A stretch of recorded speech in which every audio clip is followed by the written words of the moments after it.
Скопјани и натаму се возат со автомобил. Град Скопје и денеска со апел до граѓаните помасовно да го користат јавниот превоз. Трајановски, како што најави, утрово даде личен пример до сограѓаните и на работа пристигна со автобусот број 2.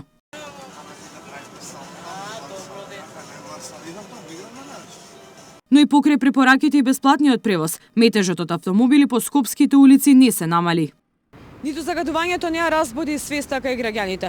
Многу мал процент ги слушнаа препораките од град Скопје. Иако автобускиот превоз е бесплатен од денеска за сите граѓани, скопјани тешко ги менуваат навиките. Од ЈСП велат валидаторите се исклучени и без отчукување на картичките, Скопска не може да се знае точниот број на патници, но според контролорите, бројот е минимално зголемен.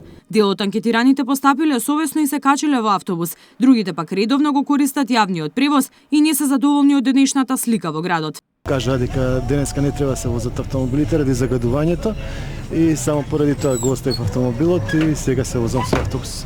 Денеска да. Инаку одам со автомобил. Нема свес. Ако имаше свес, вака немаше ова да го доживееме. Секогаш се возам автобус. Иначе со кола идам стварно на работа, ама сега со автобус. Не се возам често.